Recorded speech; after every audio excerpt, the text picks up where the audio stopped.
Bonjour à toutes et à tous. Avez-vous remarqué que la plupart de nos contemporains, et nous aussi sans doute parfois, n'avons jamais le temps?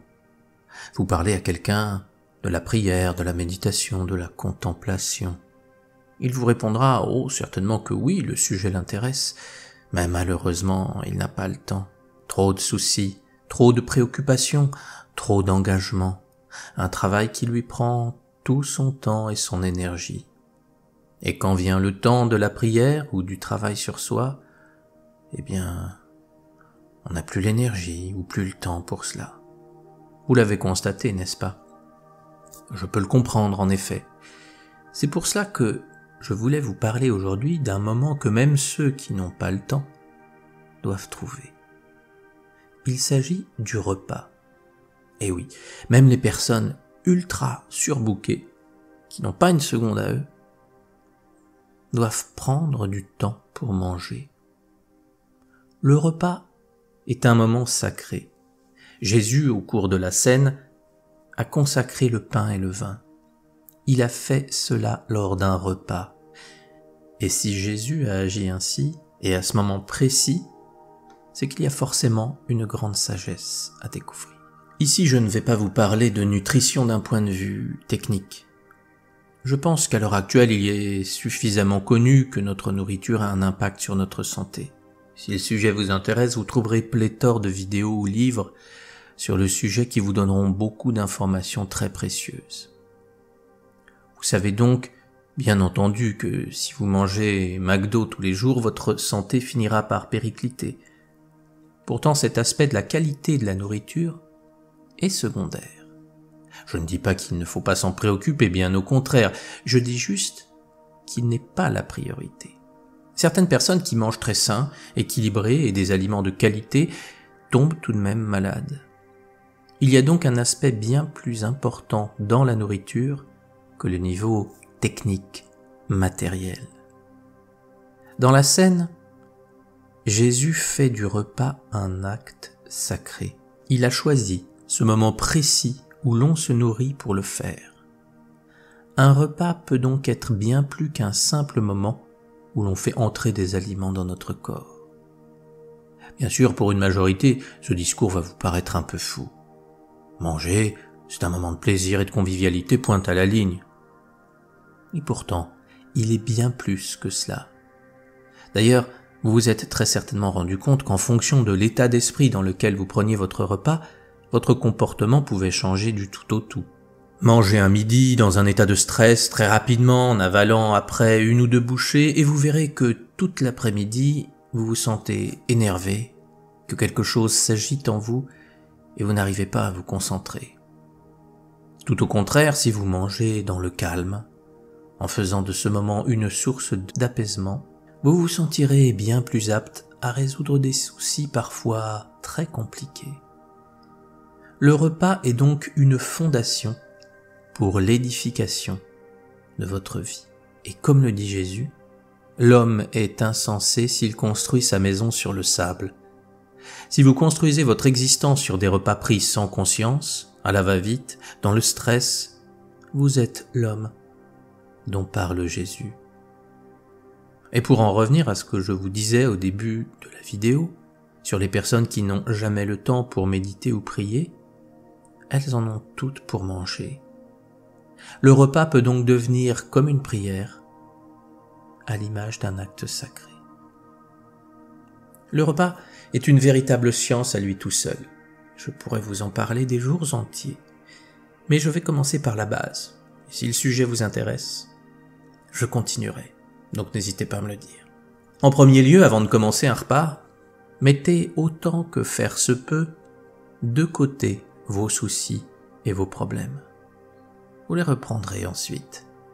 Et si vous êtes dans le tourment ou sous le coup d'émotions en ébullition, mieux vaut ne pas manger que de manger en disant du mal, par exemple. Une chose qui semble évidente depuis la crise sanitaire, mais que je voyais rarement auparavant, c'est de se laver les mains. Non seulement physiquement, mais en touchant l'eau, prenez conscience que vous vous séparez de tous les courants négatifs ou les déchets que vous avez pu produire auparavant. Sinon, tout comme vous pouvez contaminer votre nourriture avec des saletés physiques, vous pouvez aussi la contaminer par des déchets mentaux. Et ensuite, pensez à bénir votre nourriture. Cela paraît tout simple, mais en bénissant, vous prenez conscience de tout le travail qu'il a fallu pour que cette nourriture arrive dans votre assiette et vous la respectez. Pour ma part, j'ai beaucoup appris en cultivant mon jardin. J'ai encore beaucoup à apprendre. Mais une chose m'a frappé. C'est le temps qu'il fallait pour que des légumes poussent. Il faut s'en occuper, les arroser, pendant des mois.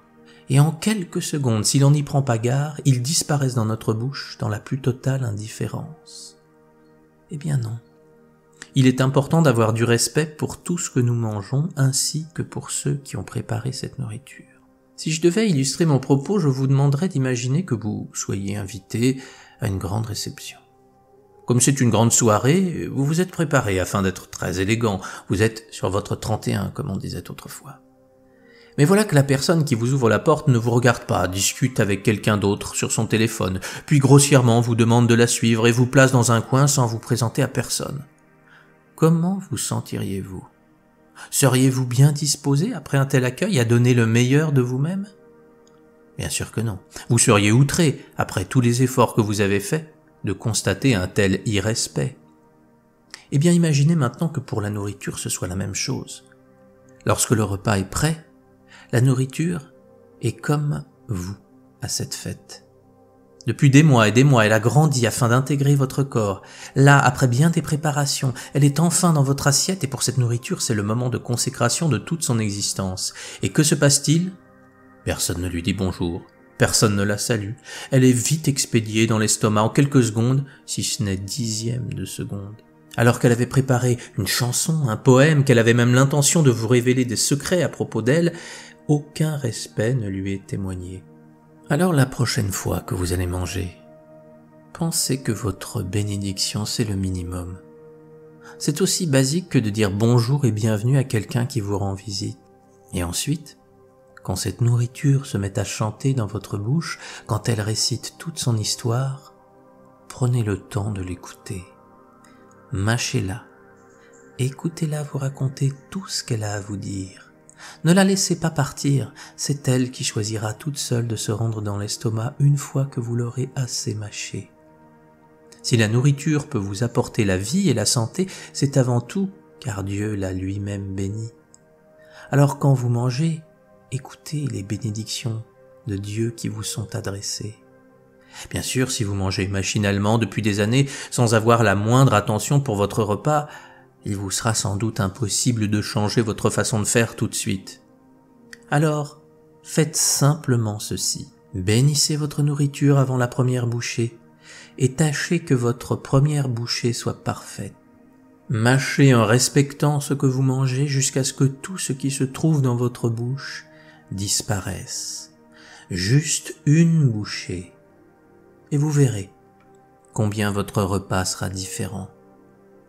Car ce que l'on fait en premier peut influencer toute la suite. Et petit à petit, vous progresserez.